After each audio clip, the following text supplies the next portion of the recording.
Darlings, how are you? Hello, my darlings. I'll wait for a few people to get in here. I'm a bit late. Yes, it's 1:07. My apologies. I was taking down a bit of notes.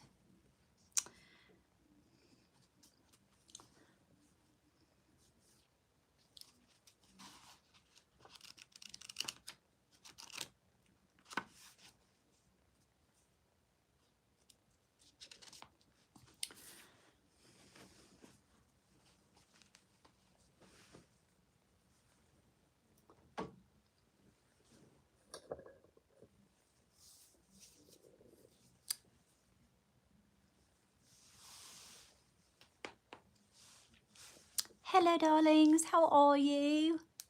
Are you having a lovely day? Are you having plans for the holiday on the Monday?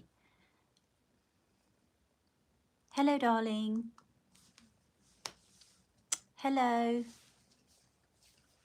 Okay, so I'm going to get right into it. Hello, hello, darlings. Hello from Oklahoma. That's where all my children live. Did you know it? That's where my son Sawyer passed away as well. But all of my children still live in the Oklahoma. What part of Oklahoma? They live in Edmond. Do you know where that's at? Let me get my glasses on. So what I thought, hello darlings. So what I thought I would do is, you know how I said that I was going to go live. Hello darlings, how are you? And I said if you wanted to leave a bit of questions on the little post, right? Oh, you're having a bad day? Well, you know what? I'm glad that you're here. So maybe I can cheer you up a bit. Oh, near, okay, Tulsa. Okay, look, so we've got my little Dollar Tree glasses on. You're having a bad day, love? It's going to be all right. Everything always turns around, just like the tides of the ocean, don't they?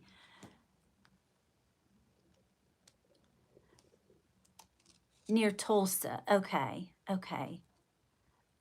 Oh, thank you, Gandalf. I love these handle names, are so amazing. Yes, everything's going to be all right, darling. Okay, so what I did was I posted on there and I wanted to, I wrote all my little things on there, okay? And I'm going to try and answer as many as I can. So if you ever want to, hello, Hannah. Hello, darlings. You can always post questions on there and I will try to answer them. I really will.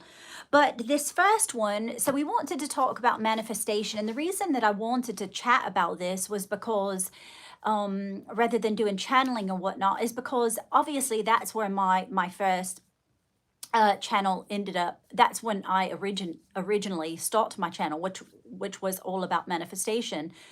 And hello, Jackie. Hello, darling. After your horse. Oh, that's so cool. I love that. And hello, Anne-Marie. Oh, I love that. That's such a beautiful name, you know.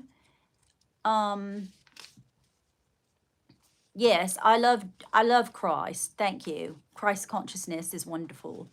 Okie dokie.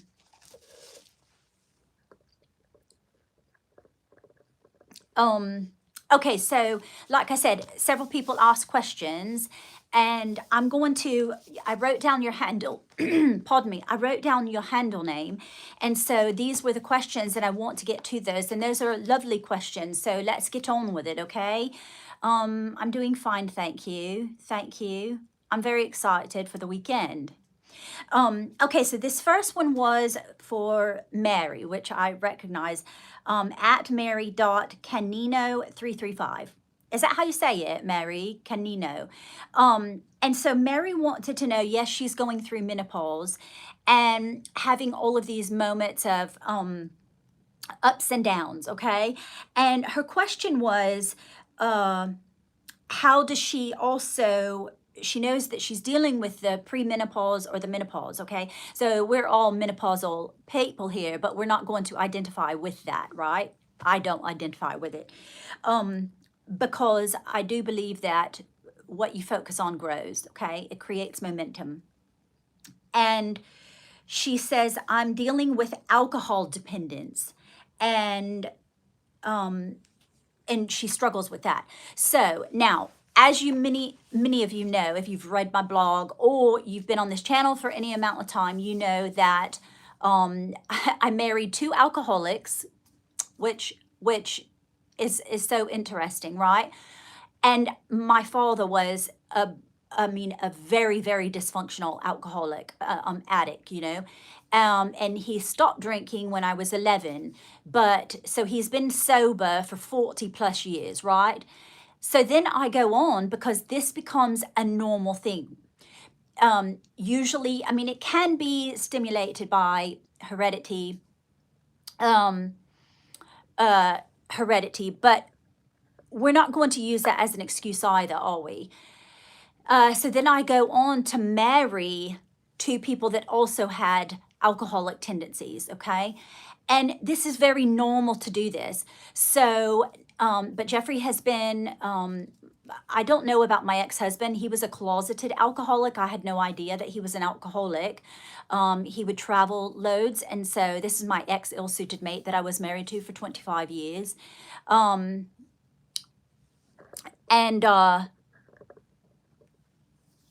so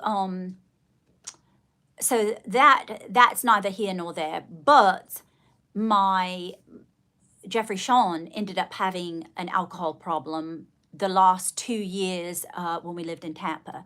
But he has been sober for 6+ years now. And so basically what I wanted to talk about is the reason that you have, my darling Mary, is, and if anyone else struggles with this too, I know that it's very difficult. Hello, Mary. Yes, I'm talking about you, my love.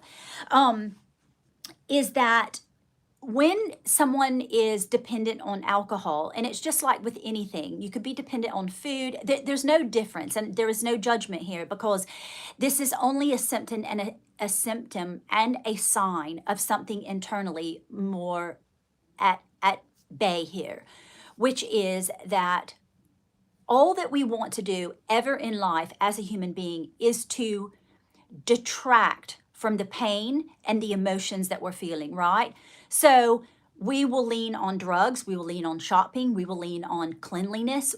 I mean, there's some people that are addicts and they have to clean all the time. They're compulsive cleaners. And so there's no judgment here. But the reason that we're doing these things, if we depend on alcohol, is because we are trying to find the path of least resistance. And this probably will sound very much similar to Abraham Hicks. We are trying to find the path of least resistance. So we will indulge in these things that take us to the path of least resistance very, very quickly. And they actually work. But the problem, Mary, and anyone else that struggles with this, is that, yes, it is escapism, but we're doing it. Thank you so much for Jeffrey being sober. Yeah. We're doing it because we're trying to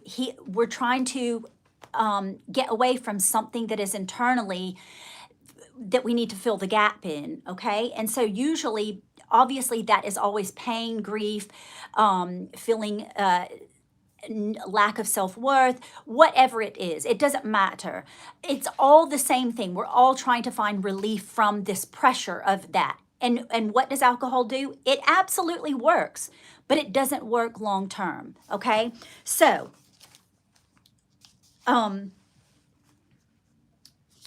I always say that, you know, if you are depressed, which is basically a repression of your feelings, this is so many people in the world, right, that do this. And, you know, for example, my father, he drank to wash away the feelings of being in the Vietnam War. He also had a father that was very abusive, very much a wino, you know, and he died of alcoholism poisoning and passed away. So my dad, that was normal. And so that to me was probably normal as well. I didn't see it so much because I was in religion and everything, but then it started surfacing. It always will reveal itself at some That's a confirmation. Yes, and that's wonderful. All of you that have stopped drinking and getting in touch with your personal lives and your emotions and dealing with those things, they're not always so easy. But you know what? If we look at it in a positive way, rather than everything is hellfire and brimstone, we need to learn to focus our attention on everything. This is a beautiful thing, Mary. Anyone that struggles with a dependence, this is showing you you are elevating yourself and you are reaching for the next positive step, which is understanding how do I stop going from ebbs and flows of ups and downs, ups and downs. Now, you can say, okay, that partly could be to do with menopause, okay? But it's also our bodies once again telling us, okay, are you eating, is your diet proper? Okay, now I'll tell you, if you have emotions and they're really, really high, there's some form of self-worth going on there. Because, and I know this because I struggled with this as well. I also struggled with taking in too much sugar. And so when you do that, you have like sweating. It tends to be really, really prominent when women begin sweating. This is because they are taking in too much sugar in their diet. And you eliminate that. I'm telling you, use some chromium picolinate and some clary sage essential oils, and that will help you. I mean, I know if I've had, a piece of cake or cookie or something of that nature, that's when it will spike. But you just do that and it'll heal that, okay? So, I don't know what that was that dropped, but anyway, so let me see what else I said. Yeah, I said, okay, so first off, don't shame yourself if you're drinking or you happen to do drugs or whatever, however, don't shame yourself. Just understand, you're getting better every single day, my darlings. Your addiction is vaping. My toxic ex got me into smoking first, then vaping, and that's one of the things he left with me, unfortunately. Yeah, but Hannah, you know what? You don't have to do that anymore if you don't want to, my darling. You know. Once again, this is a way that we are trying to find the path of least resistance. And so what you can do is the practical ways that you can work on stopping this, because you need practical solutions, right? Okay, so for example, if you're drinking, okay, so one of the things when Jeffrey, Sean, and my father stopped drinking is that you have to decidedly realize, okay, do I want to stop drinking, right? Or do I want to stop drugging? Or do I want to stop sleeping with men or sleeping with women, on a constant basis, right? I mean, however you're doing it, do I want to stop shopping at a ridiculous rate that you're getting into debt or something? I'm just giving an example. Okay, so the first strategic thing is that you have to make that decision. You can't be hot and cold. We always know that. Like, now I'm not in religion, but I remember the Bible and I remember the Book of Mormon very, very well. So, you can't be hot and cold, right? Because it says I will spit you out. So that means really, not literally, it's metaphorically, that if you don't make a decision precisely and stick to your guns on that decision, you will go to and fro, to and fro. Okay. So the first step would be, do I want to stop drinking? Now, you might not be ready to do that. You might say, you know what, I'm going to give myself 2 more weeks and I'm going to get plastered for the next 2 weeks because that's what I want to do. Then I'm going to stop. You are entitled to do that. Do that. If that's what is the path of least resistance for you, then you do it. Then what you do is you decide, okay, I'm going to do this. Now, what you'll have to do, my darlings, is you've got to replace it with something.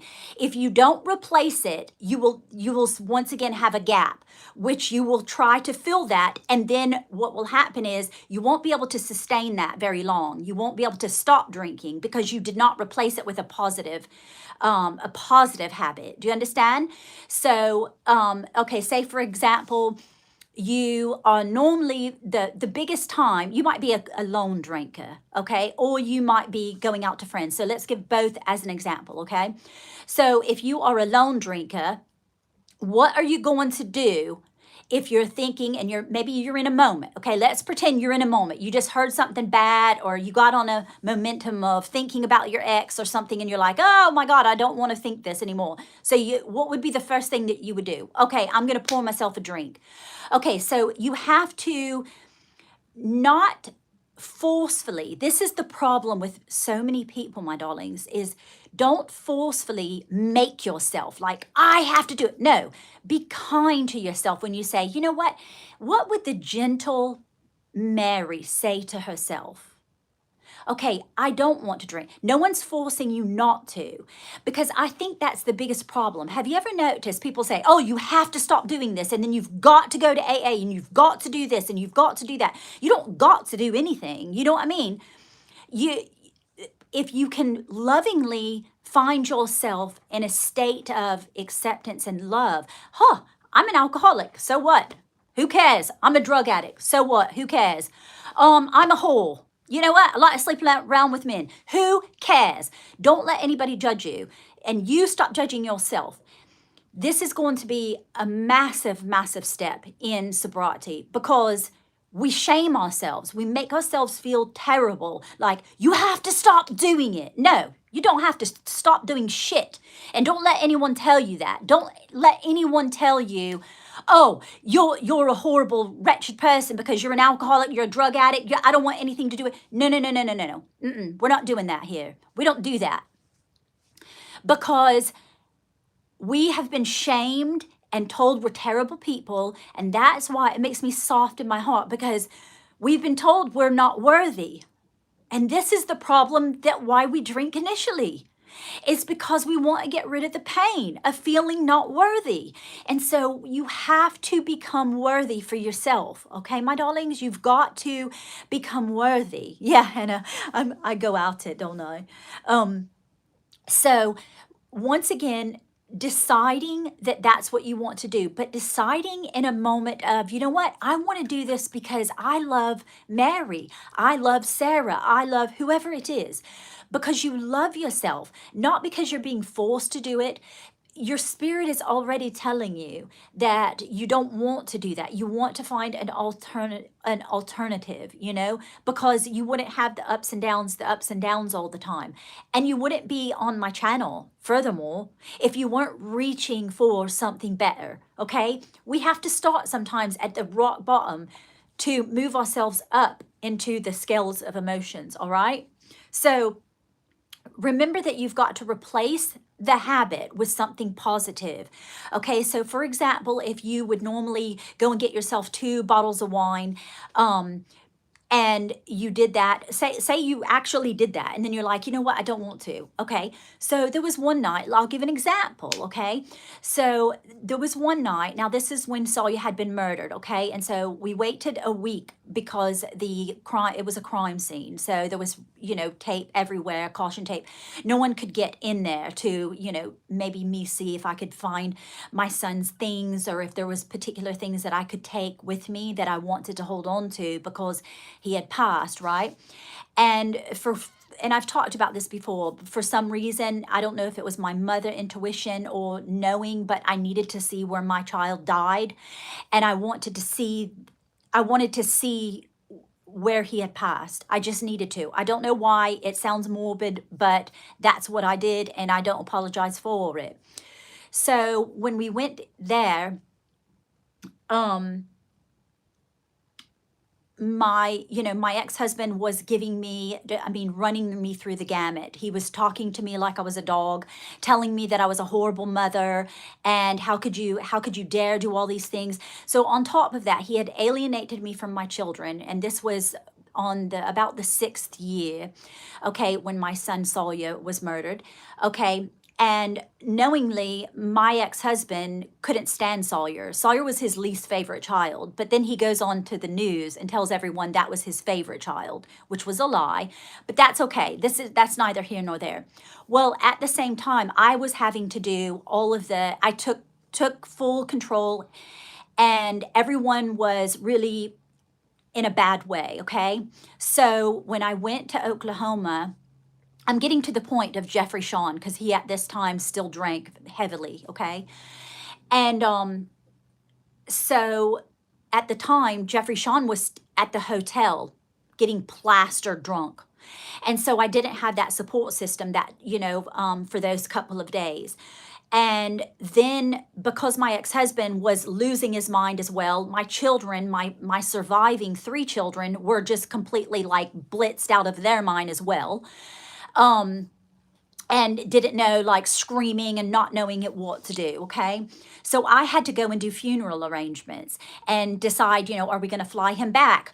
I didn't have any money. So I couldn't do certain things uh, for him. So he ended up being cremated there. And then I had everything shipped to me in Florida. Okay, so that was the only way that I could do it financially. And so I got each little urn for my children, blah, blah, blah. I'm telling you the long story, okay? So you can understand who I am. This is lovely, right? And so I'm sitting in there and I'm feeling very upset. And not because Jeffrey was no support to me, because he was when he was sober, okay? He was a very docile drunk. He would just pass out. He didn't talk. He would just, that's how he was. He was a very kind person, and he was having pain. He had never dealt with his mother. He lost his mother when he was 15, and then he lost his father when he was like 22, okay? And so, or 25, I think. Anyway, I think it was 8 years or 9 years after his mom passed. So he had never dealt with that death, and that was what he was covering up for all those years. So me being, a master manifester, I knew I just was manifesting. He's going to stop drinking. He doesn't drink. Like, you have to become delusional in the sense that you have to believe that what you desire, because you live in your imagination and you are a god, there is nothing that you cannot manifest. So don't let anyone tell you, oh, you can do so much, but you can't do everything. Yes, you can. Okay, I'm living proof that you can with all of the shit that was happening to me. And I still got all of my manifestations, all of them. And there was like 8 of them. Okay. And these were big ones. This wasn't like, oh, I manifested a cup of coffee. And I'm not saying there's anything wrong with that, but I'm talking, we need massive manifestations. I need someone to quit drinking. I need this person to stop being so horrible so that my children have a relationship with me. I needed big things. I mean, big things. I needed a house. I needed a place to live because I was going to be homeless. Do you understand? These are like not small feats, okay? So when someone tells you that you can't do that, oh, you can't do that, or oh, you've got this happening, no, that they don't know what they're talking about, okay? So Jeffrey Sean's at the hotel.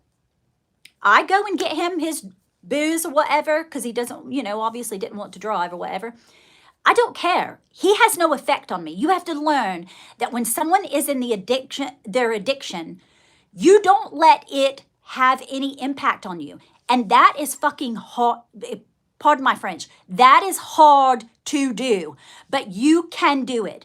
If you are an addict or you are, an alcoholic or you whatever, you have the mental strength of an army of ox. Do you understand? This is your advantage. You are a strong individual. If you are an addict or an alcoholic or you've become, you've gotten on meth, I don't care, heroin, cocaine, I don't care what it is. You are a massively strong person. So just remember that it takes a strong person to have that kind of addiction. So you flip it on its head. Everything that is negative, I want you to start turning it around and saying, you are everything positive. You are lined up to be a success. And don't let anyone tell you that you're not worthy. Oh, she's this. Oh, you know how people talk. They talk about you like you're trash or you're whatever. No, screw that and screw them. Okay, so I get back to the hotel. In the meantime, I'm manifesting in my mind. I'm using Neville Goddard technique, okay? I'm going to the end constantly. I don't care that I just went and got two fists for my husband and some root beer and some cream stuff. I don't care. I don't care. Well, why would you do that? Why don't you pour it out? Because when you try to change people and you try to make them do something, they do it even worse. It doesn't work. It doesn't work. I know. I lived with it. My father was an alcoholic until I was 11. It doesn't work. It gets worse, okay? So don't try and tell someone what to do. I'm not going to tell you, you need to stop drinking. You're going to decide because I trust you that you will do it on your own because you always want better. You always do. And I'm taking you off there. If you're negative, you're going. You're not on my you can't be on my landscape, darlings. Oh, that's wonderful, Gina. I'm so proud of you, darling. I'm so proud of you. Everyone cheer for Gina. 8 years clean. I'm so proud of you. Okay, so what was I saying? Yes, so I was manifesting that Jeffrey stopped drinking, okay? Now I'm at the house cleaning up and gathering like all the old clothes and the things that I could gather. I found one little antique from my son in his home. But understandably, it was still insanely difficult because, there was his blood was still there. There was, you know, thousands and thousands of dead flies, and because he had been dead for a week in his house and no one knew it. So you can imagine the stench, okay? And if you've ever smelled death, you know what you'll never forget it. But anyway, I was able to, there's so many things I didn't want because they just had that tinge of just, ugh, bad. Okay, so mind you, my husband, Jeffrey Sean, is still in the hotel and he's getting plastered, drunk, because he can't handle it, having to deal with all of this. And then his wife, we hadn't been married, couple of years, maybe at almost 3 years, okay? And, oh, I'm so proud of you, Billy. Thank you. Oh, so good. 5 years sober. Yes. Oh, and gastric bypass. Wonderful, wonderful. I'm so proud of you. And we need to always congratulate one another because it's very difficult. And when you overcome it and you do well, I'm so proud, so proud. And that's okay. LG11, that's okay, darling. You're trying to find the path of least resistance. And you will move up the momentum. You will. You're here. Why else would you want to be on this? The energy is good. Okay, my darling. Little Debbie, is that you? Yeah, that's me. Okay, so like I said, you want to replace the things that you were doing, okay? So also remember that you can also work on your manifesting whilst you're working through whatever your issues are, okay? And so replacing those things in those moments, a lot of it will be like writing down what stimulated you. Now also, I'm always going to tell y'all on the lives that I have the subliminals, and if you've not been listening to them or you start to them and I haven't heard anything from everyone as of late, but remember, these subliminals are going to clear out and heal the chakra system.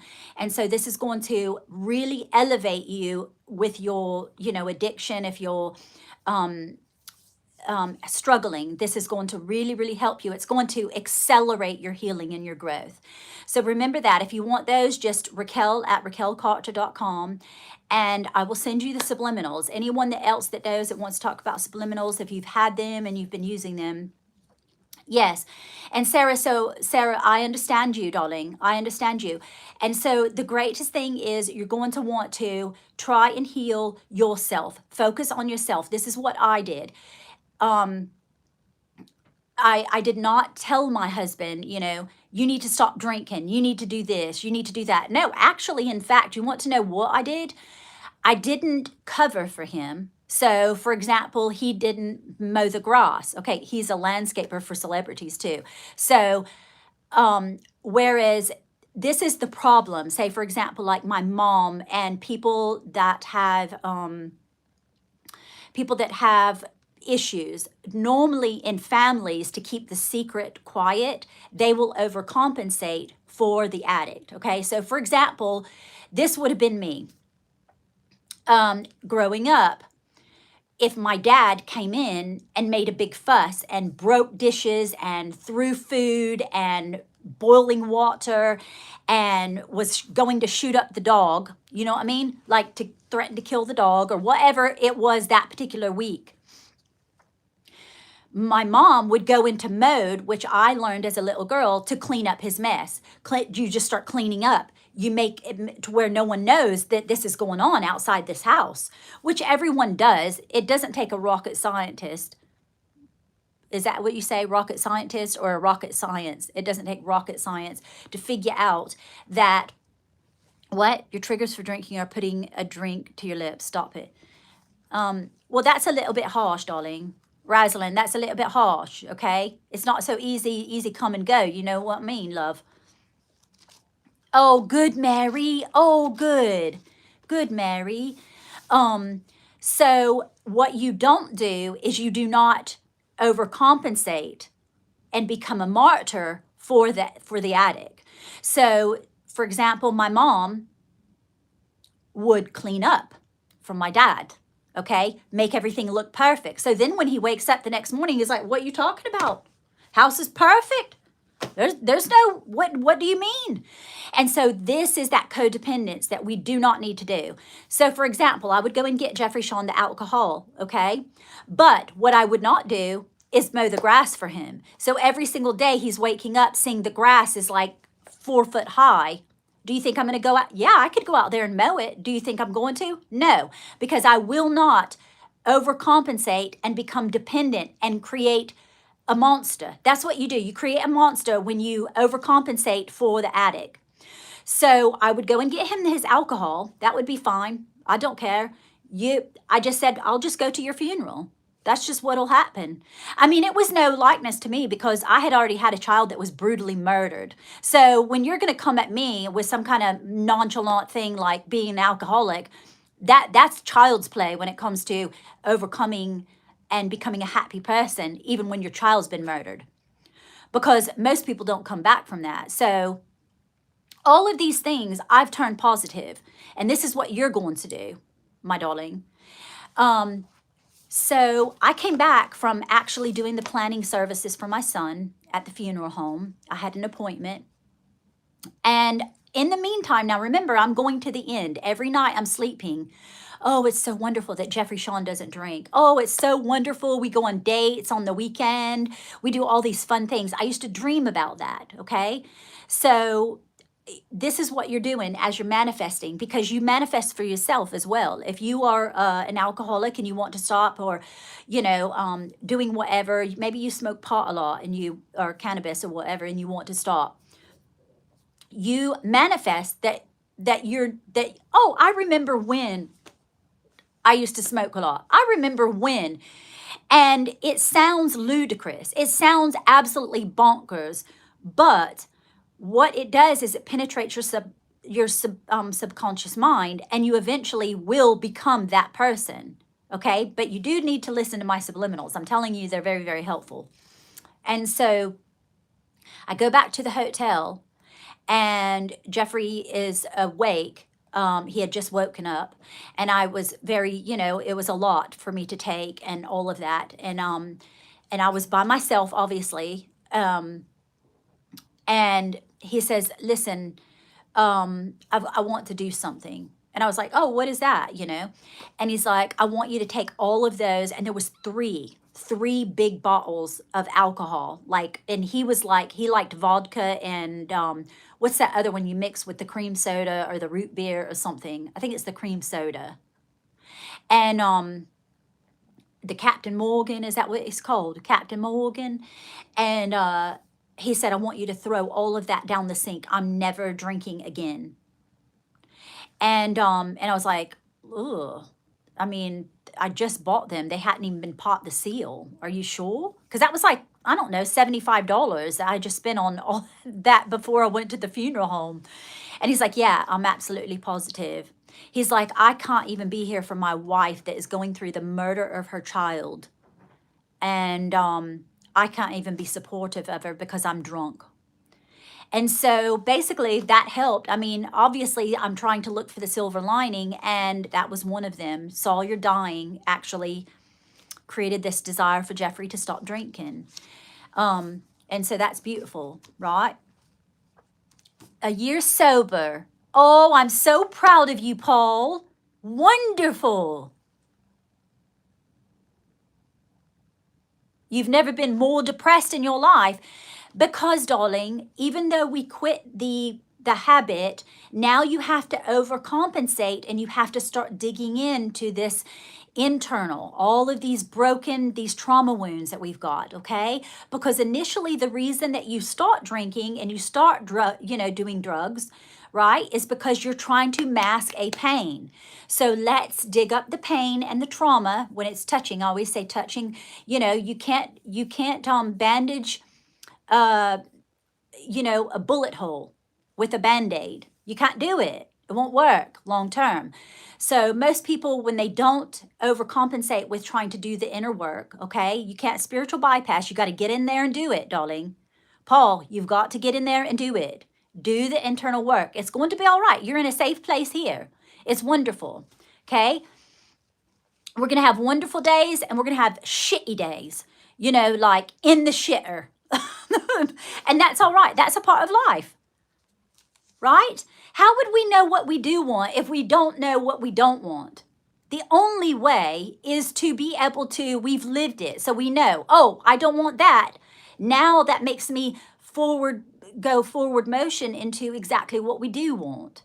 Which is, if you had a shitty relationship and he beat the crap out of you all the time, then oh, you know what, who I do really want? Someone that adores me. Just like with me. I know someone that was my ex-husband was a severe narcissist and was completely mentally just so abusive. So what did I know I wanted? Thank you, Mitch, my ex-husband, for being so terrible to me, because now I know that I want someone that adores me, like Jeffrey Sean. I wouldn't have known that. I wouldn't have known that. You wouldn't know that either, would you?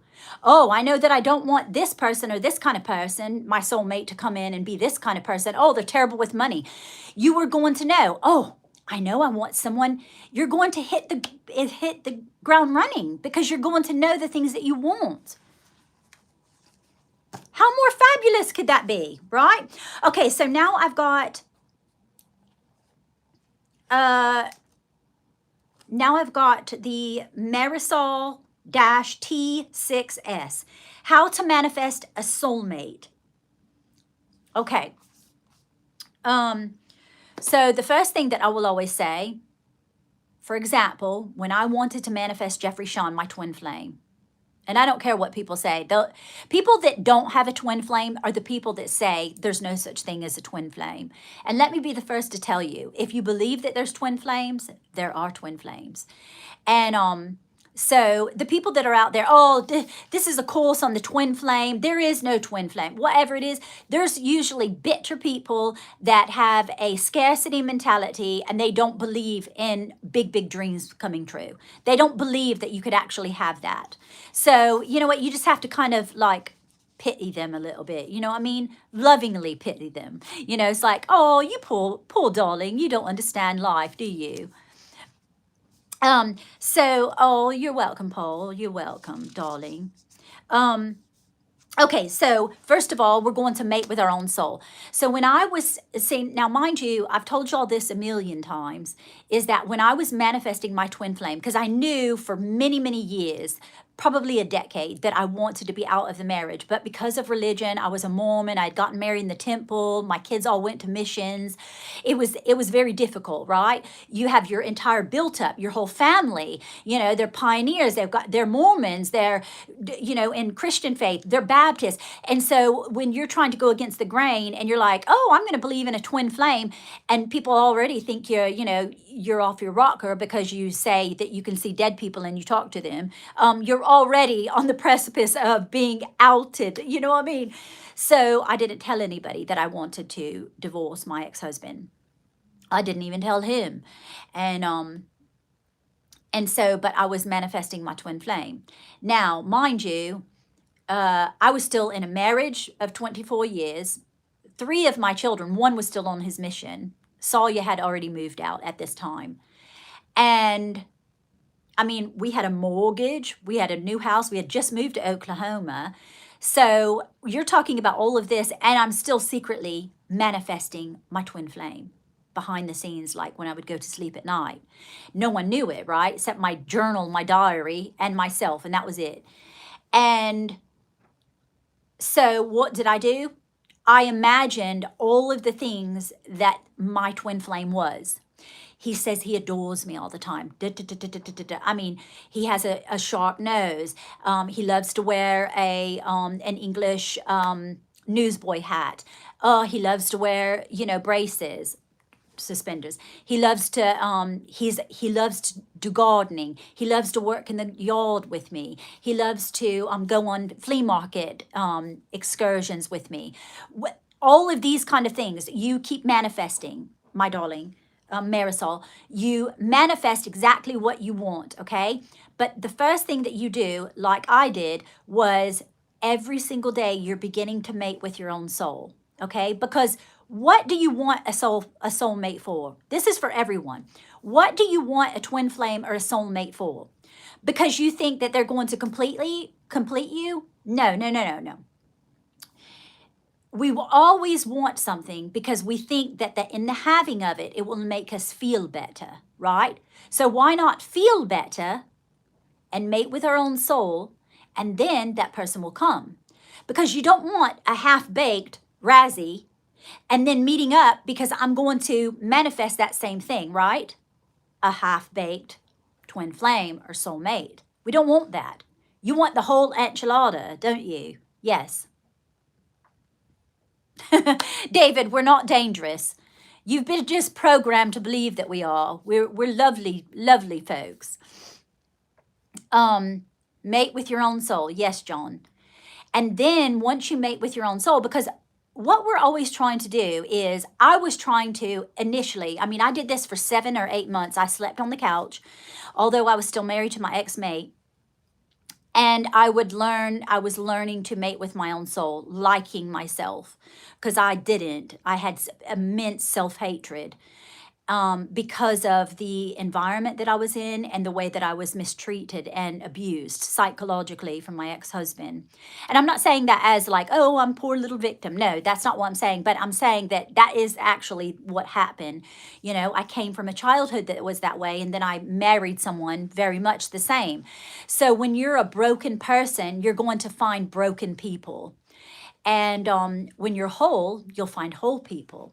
Okay, so this is why when you are struggling with something and you're going through particular areas in your life that you need to work on, you see how I didn't work on necessarily the alcoholic thing, because I didn't know that my ex was a closeted alcoholic. I had no clue, because we went to church and we followed all the rules. And I mean, I was the primary teacher and then in the Relief Society. I had no clue that my husband taught a class on Sunday. What do you mean he's an alcoholic?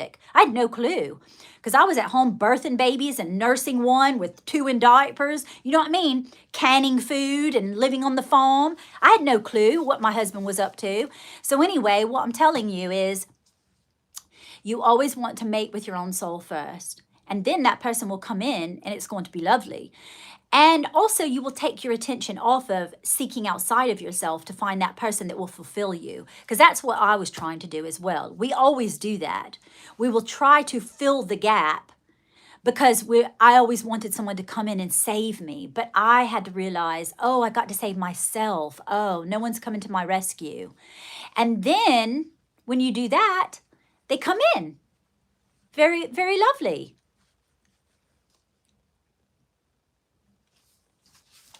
Well, you know what, Hannah, darling? Don't tell yourself any more of that. Tell yourself, I love being a life path 2 with my soulmate. It's so wonderful. And you just imagine, that's what you do. You create in your imagination, right? Everything was created in imagination before it was literally there. This book was created in someone's mind before it became a book. It had to be imagined. Your soulmate has to be imagined, my darling.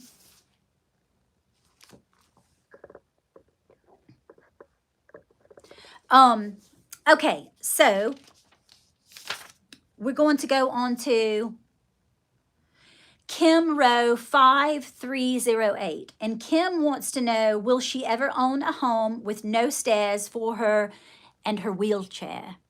Okay. Yes. Okay. So what I wanted to say first of all, Kim, is go to the end. Okay. So I want you to think, not only do you have your house that is wheelchair accommodations, confirmation there. I want you to go in your mind and say, do you want a concrete ramp? Do you want a wooden ramp? What kind of house do you want? You need to start in your imagination. You create the house that you desire, and you go into smallest and the largest detail. This is the fun thing, because when you begin imagining, oh, won't it be wonderful when I have this beautiful little this little ramp, and it's going to be this way, and I'm going to have little plants right before, little flowers in little pots, and they're going to be stone pots, and they're going to have little rosettes on them, and I'm going to take my little wheelchair out there, and I'm going to water them every day, and then I've got a cute little door, and it's a red door, and it has a little peek hole through it, and it has a little square window, and my house looks this way. This is how you imagine, and I know that you darlings can do this. This is what you do. You imagine everything that you desire, and you keep perpetuating that same desire, that same thing, and you focus on that. Okay, you have to learn. The only thing that we're here to learn is to focus and to have love unfeigned. That's what our job is. That's school for us, learning how to focus and create, because we're creators. Okay, so isn't that exciting? Like I said, imagination is the key. Every time a negative thought comes, trade it for a focused thought. Again, the subliminals, my subliminals are wonderful in this. They really, really help. And sometimes some of them subliminals might take years. Do you understand? Some of them might take years to penetrate. Like I said, my root chakra, which is based on your money and your safety, it's also based around women, your feminine, the feminine in your life. So if you had a shitty relationship with your mom, okay, you're probably struggling financially. You know what I'm saying? Because they're attached. They're very significantly attached. So this has been the last year, I've been working through that. Because I did not realize I'd such a negative internal touching on my wounds with my own mom. I always thought it was the masculine, but come to find out through my subliminals myself, because I listen to them still to this day, and I've been doing it 5 years, darlings. So life gets really, really wonderful, but there are also these little persnickety things that come up, like, oh shoot, okay, this is a boundary issue. Oh, got it. Okay, need to work more on my solar plex. And so this is what we do. We go through it, and it's school. That's what we're doing. We're learning. It's wonderful. God rest my twin soul, suspiciously disappeared.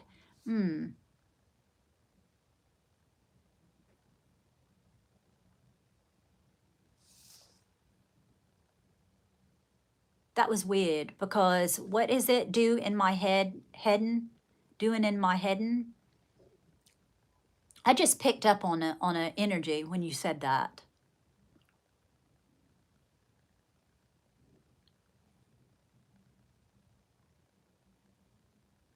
Okay.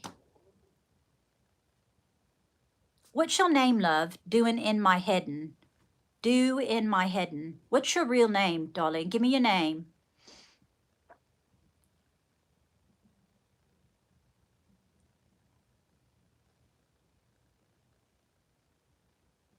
No, Anna Marie, that's a beautiful thing to do. Yes, absolutely. Because listen, everything that we do,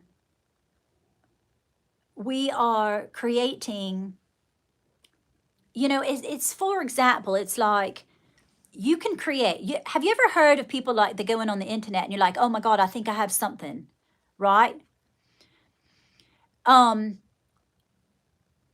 you ever thought that maybe it's not tinnitus or however you say it? What if it's your spirit guides are trying to talk to you and it's not that at all? And so you're ignoring it because you're thinking it's one thing when it's actually a positive thing. So maybe look into that, Anna Marie. I'm here to tell you, my ex disappeared too. She died. Rest in peace.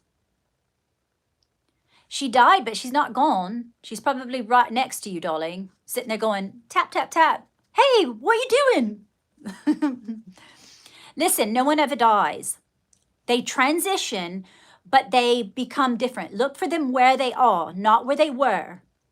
Okay? I talk to my son 10 times more than when he was on the earth life because he's always at my beck and call. As long as I'm in the frequency that is evolved enough to where you can feel the presence of them, right?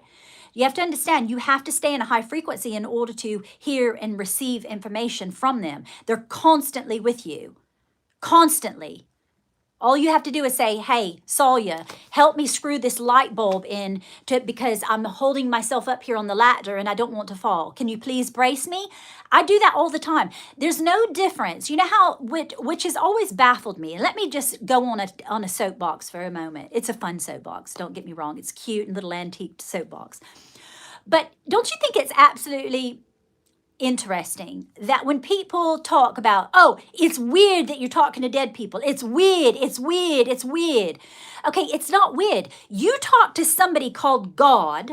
Okay, we're talking about Christians because I used to be a Christian, right? And you've never seen them.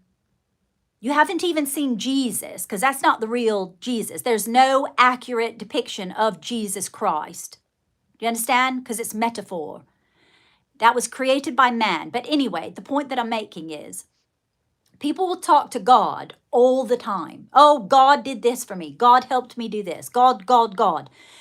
But when I say, oh no, Sawyer, can you brace me on this ladder? Mommy needs your help. Mommy needs your help finding my keys. I can't find them to the chicken coop. Where are they to the chicken coop? Constantly. And I birthed that child. I know what he looks like. I know what his voice sounds like. I know what kind of gestures he made. I know when he's being funny and saying, Mommy, they're over there.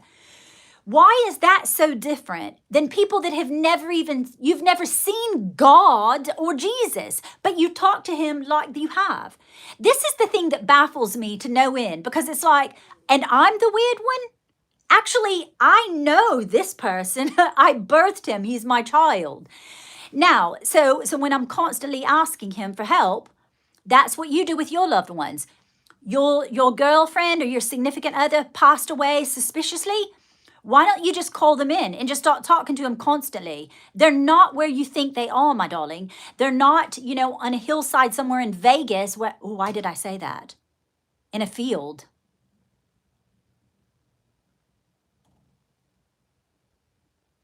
Call on your Yorkshire Terrier, Kiko.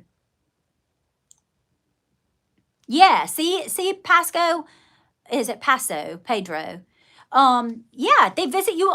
They're constantly, if you could see how much that they are around us, all they're waiting for, because you have to be the one. You are the one that has the vessel still, right? You have the earthly vessel. So you have to take the action. Remember that whole saying, if you were ever in religion, although we're not in religion now, there's loads of truth if it's metaphorically interpreted correctly, right? It's metaphorically.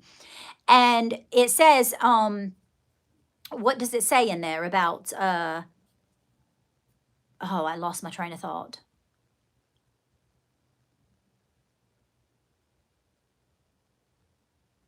Yes, I know my son's energy. Exactly, darling.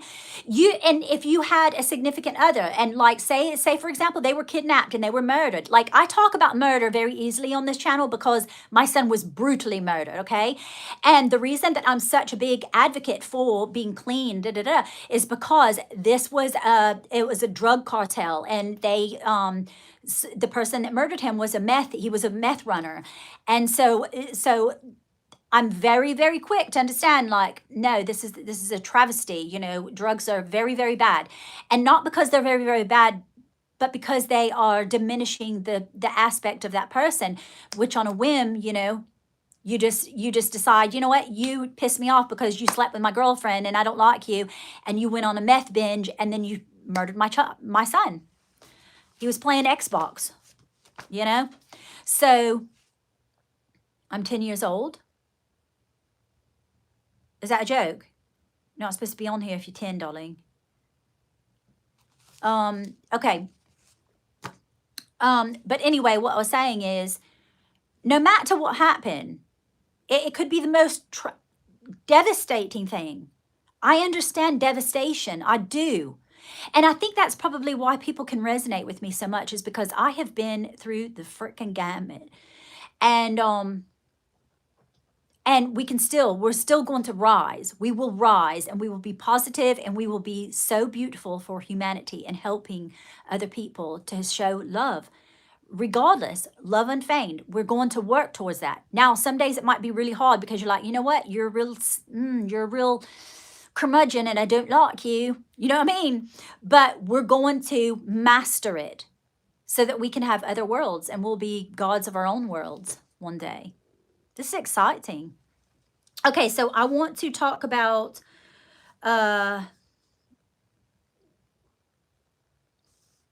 this is for at Liz O'Brien 16. I don't know if you're on here, love. Yes, we will rise, Sylvia. Absolutely. You know, here's the thing. We can look at life as it's in the shitter and focus our attention on negative things, negative people, negative politics, negative this. Why? It's almost like, oh, because it's there. Yeah, well, there's a lot of things there, but I'm not going to focus on them. It doesn't make me feel good. Why do you do that? Why do you hurt your own feelings? I'm not going to hurt my feelings. If I'm trying to get over someone, right? I'm trying to get over someone, and I hear our song on the radio. Why would I stay in that momentum of going down that track of, it's just for lack of focus. We haven't learned to focus. Focus. You don't listen to that kind of music. How do you get over a person that you had something for?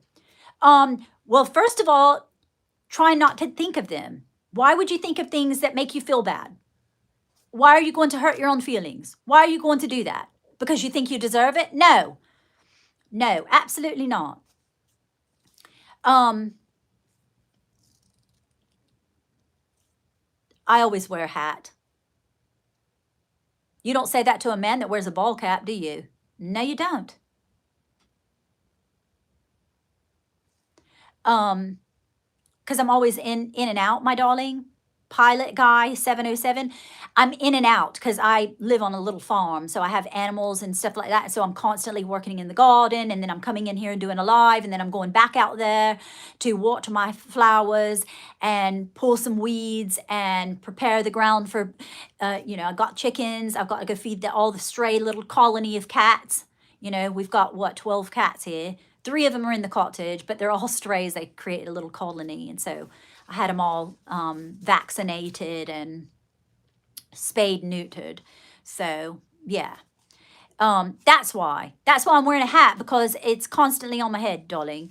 But like I said, why don't people say that to? You never say something to a cowboy and he's got a cowboy hat in the house, or or a ball cap in the restaurant down at the Cracker Shack. You don't say anything to them, but why are you saying it to me? Because I have a hat on. Thank you. I'm so beautiful. Oh, that's so sweet. Thank you, darling. Pilot guy, don't be rude. Well, maybe you might just been asking just merely because you were inquisitive. I don't know. So pardon me for taking shot at you. Okay, so Liz O'Brien 16. So like I said, let's go a bit more into that. Okay, so how do you let go of an inappropriate relationship? Like I said, don't hurt your feelings. Say, for example, you just broke up with someone, okay? And it's really, really tough, isn't it? You might need to go eat a sleeve of Oreo cookies and feel bad about yourself for about 30 minutes, right? It's okay. We can do that. Okay, but what if it's a really catchy song? Well, you can change the perception of it. You can say, you know what? This reminds me of a happy thing. So you can choose to say, you know what? We were happy in our relationship. Find the best things of that person, although they are you know, there's so many things you don't like of them. It's like with my ex-husband. He actually was my greatest teacher. Do I like him? I'm very indifferent. I don't hate him. I don't love him. You know what I mean? I'm indifferent to him. But he was a great teacher in my life. But you have to get to that point to where you're like, no one has control over you. No one has control. I get to decide and define what people are in my life.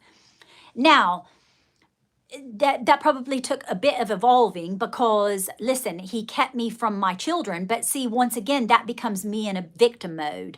You know, oh, he kept me from my children. No one has the power to do anything. I allowed him through my mental state to think that he's keeping me from my children. No, he wasn't actually, but I believe that, so that is what I created in my reality. We have to be accountable for everything we think because everything we think creates a reality. And that's a hard pill to swallow. Listen, when someone told me that 5 years ago, I was like, screw you, you know? And I wasn't even so nice as that. I mean, I told them where to go and how to get some. You know what I mean? We don't want to hear that. First, we get pissed and then we accept it. First of all, we get angry and then we accept it, right? Isn't that so true? Like, first of all, it's like, F you and all your friends too. And then you're like, oh, I'm responsible for my own life. Crap. I don't like that, you know, because we want to blame other people because it feels better. It just does. Yeah, boundaries are a wonderful thing, darling. You're right. But you know what? If you feel that you need to have a boundary, this is what I'm learning. Then obviously you're going to create things and create people that will want you to create a boundary. So we actually invite that negativity in when I did that. When I said, "Oh no, I got to have a boundary with you." No, you are getting a boundary. I created more people coming like making me enforce the boundaries. And I'm just like, no, I don't, that's not what I want. So I had to go back to the drawing board and do that again. Is it? It's stoicism. I've heard of stoicism, but I've never looked into it. Is that what you're talking about? Should I look into it? Stoicism? Let nothing affect you. Oh, yeah. Oh, thank you, Maria. You're such a darling. Say shout out to Adeline. Oh, Adeline. That is a beautiful name. Adeline is the character in my next little storybook. It's about Adeline is her name, but she's a little sheep, a little ewe. It's called The Tale of Sabrina Ewe. Isn't that cute? It's about my cousin that passed away. And it's going to be about this little ewe that loves to clean, and she lives in a stone cottage. It's going to be so cute. I can't wait for you to read it. Okay, so like I said, Liz, that's what I would say is don't indulge in the things that remind you of him. Music, places, if it's a restaurant. And listen, you can go back to it. You might be able to eventually listen to that kind of music and be like, oh, it doesn't affect me now. But that's the cue, is that if going to a place, say, for example, you're going to the Outback restaurant and you're like, oh, I don't want to go to the Outback. There might be a time and a season in your life that you're like, no, I really don't want to go to the Outback because it reminds me of him and that sort of reminds me. But you'll get to the point eventually you'll say, you know what? I'm going to recreate a new belief that this was a beautiful time when we were. Now, you'll know you've healed at that point, right? Yeah, love sheep. Yeah, aren't they lovely? I love them too. Okay, so now we're going to go on. I only have one more, and then I'll love you and leave you, okay? So this is Christie's 3305. Okay, so she has addictions. Her husband has, I think it's her husband or her mate has addictions, and he doesn't want to do anything or motivated to fix things around the house, okay? Oh, you do? Thank you, Mary. Thank you, darling. Oh, thank you, I know, Sylvia, you are such a darling. Oh my God, you're such a darling. And Okay, so what I wanted to say about that is, let's see, this is the notes that I put. Focus on yourself, fixing yourself. Okay, if things need to be fixing, figure out a way, my darling, to do it yourself. Or you could always manifest. Oh, I'm going to manifest that someone so and so does this. This is, for example, okay, let me give you an example of this, okay? When we always look outside of ourselves for other people to, you fix you so that I can feel better. This is a victim mentality, my darlings. I hate to break it to you. I didn't want to hear it either. But uh, you must understand that when you start to focus on healing your own life, first of all, you're going to have less time to focus on what other people are doing. Now, when you're in the thick of it, though, it's very difficult because you're sitting there thinking, yeah, but he is right now, he's in his thick of addiction and he's in the other room, and I'm having a fallout. In my mind, I'm freaking losing my mind. So when people say, oh, just go to the end, don't you hate when people do that? Like these manifesting people, these gurus that are on the law of attraction coaches and stuff. And it's like, oh, well, just go to the end. It's like, have you ever thought, like, what if, say, for example, that I was struggling with, right in the moment of my ex-husband was doing all these things, having the police call me, having all of these things happen, my children calling me, cussing me out, saying, you're a horrible mother, dad told me what you did, which was lies. Okay, then you get this phone call, okay? And then I'm telling you, oh, well, just go to the end and think positive. That is the biggest load of crap that I've heard, because it's like, you don't understand. I'm emotionally losing my mind right now. My son, I'm still trying to deal with the death of him, that he was murdered. There's a trial going on. Then I'm having to deal with this asshole in Oklahoma that's trying to drive me insane. I'm still trying to survive. I don't have a house. I'm, trying to figure out what I'm going to do. And then you're sitting there, oh, we'll just go to the end. Live in the end. No, that's bullshit. I don't care what these people say. It's like, you don't understand what it's like. And so that's what enrages me, darlings. Sorry, I got on the high horse there. So what did I do? You have to focus on your nervous system. Regulate your freaking nervous system, okay? Breathe. Because you can always, and what I would do is I would go out in the garden and put my feet on the ground. And I know it sounds like, oh, that's not going to work. Yeah, it does work. I promise you. Because the amount of things that were surmounting on me that I thought I'm going to go crazy. I just want to die right now. Like, give me a gun and put it in my mouth. And that's saying a lot because my son was killed with a gun, okay? But when you are in massive pain like that, you need relief and you need it fast. And so I'm going to tell you, you have to breathe. You have to breathe. You have to regulate your nervous system because we're humans, right? So it's stimulus and response. You have to understand the genetic of our makeup as human beings, okay? And so if you can calm the nervous system down, because that's how we regulate. That's how we know, oh, I'm in fear here. Oh my God, I don't feel safe here. Oh my God, I'm feeling attacked here. I'm feeling vulnerable. Do you understand? This is the main way that we are able to stabilize ourselves. So I know this for sure, for a surety, because I've experimented on myself with the massive amount of things that were happening to me at one time. And I did that, and I actually manifested. I want to be able to experience all kinds of massive pain so that I know how I can help other people. To know, yeah, go out barefoot, ground yourself on the ground, and breathe, or talk to a tree. Yes, it does not matter. And you talk to yourself. Another thing that you can do is you can okay? You can hum. And basically what you're doing, this is your nervous system reacting to the God within you, okay? It will regulate it, and it will regulate fast. I promise you.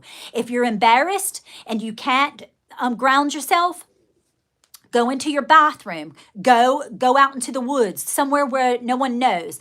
If you are at work and you need to ground yourself, maybe you just got a bad call that someone got in a bad car accident and 3 people died. And one of them was your mother, your dad, and your sibling. Yeah, I'm just telling you that it can get freaking hairy out there, okay? You have to be able to know how to do it. So you can always ground yourself. You can always regulate your nervous system. There's nowhere you can't be. You don't need to get in a stance. You don't need to get in a circle. You don't need to do any of that shit. Okay? You just start breathing. In 3, out 5. In 3, out 5. You keep doing it. If it takes 10 minutes, usually around the 12th minute, if you're highly having an anxiety attack. Okay? So remember, anxiety attacks are nothing more than you don't feel safe.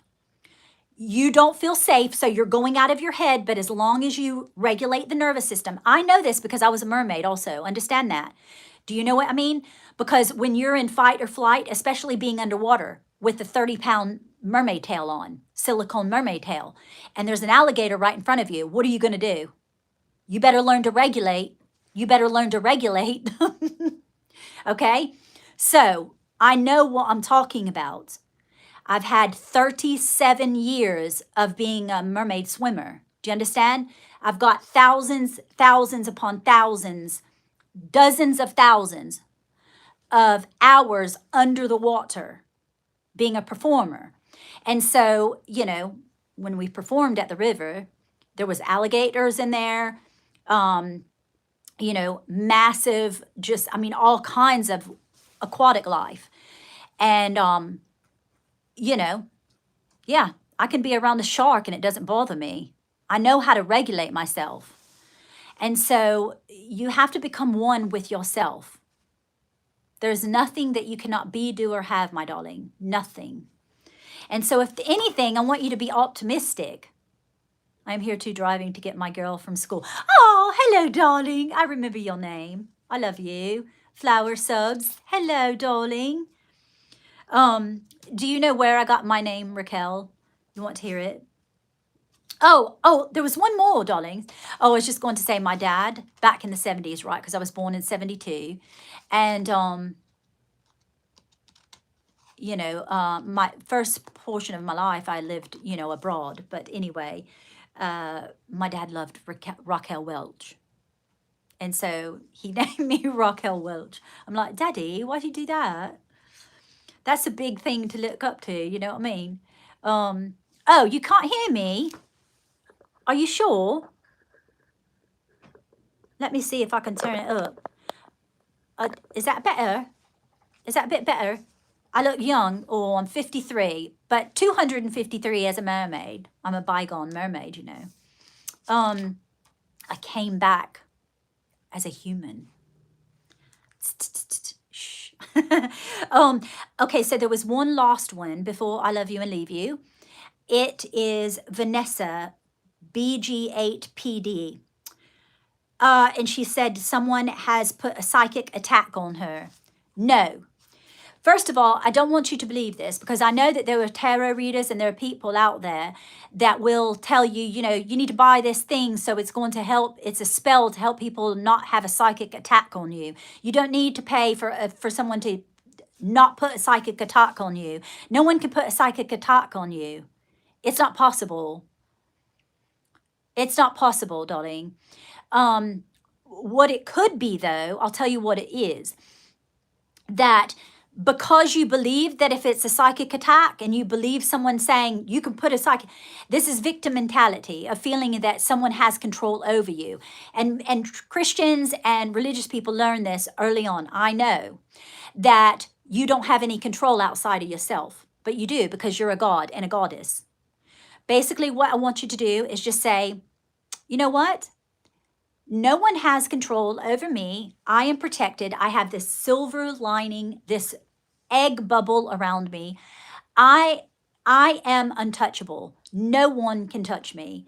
And I decree it and I command it in the name of Christ, in the name of God. Okay?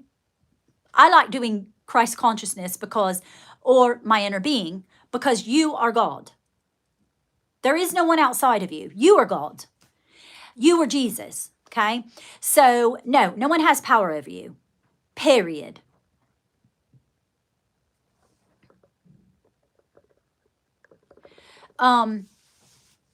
So, you know, that's what I have to say about that. Now, you can do fun things if you want to, you know, a little spell or whatever, as long as it's always doing unto others as you would have done to yourself.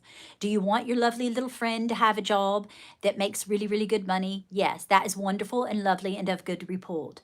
But you don't want to be doing these psychic attacks or doing these spells, because what happens is it's karma. Do you understand? You put a spell on someone and they don't receive it, that shit comes back on you tenfold. So just remember that. You have a negative thought about someone because you feel you're a victim. You're not a victim. No one has any control of you whatsoever. Nobody. I don't care. I don't care. Don't spam the thing, Abdel. Do you understand? Don't spam it, love.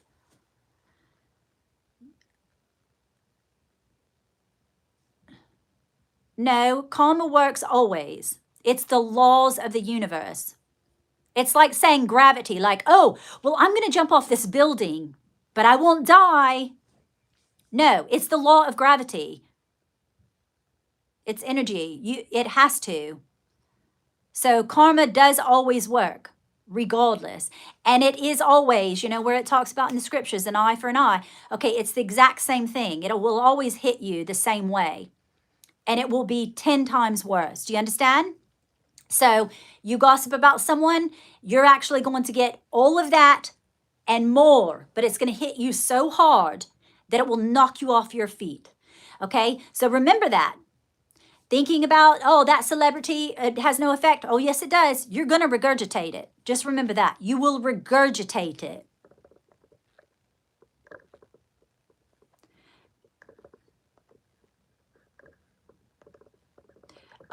So anyway, I'm going to love you and leave you. I hope that you enjoyed this. And I think I accidentally removed someone.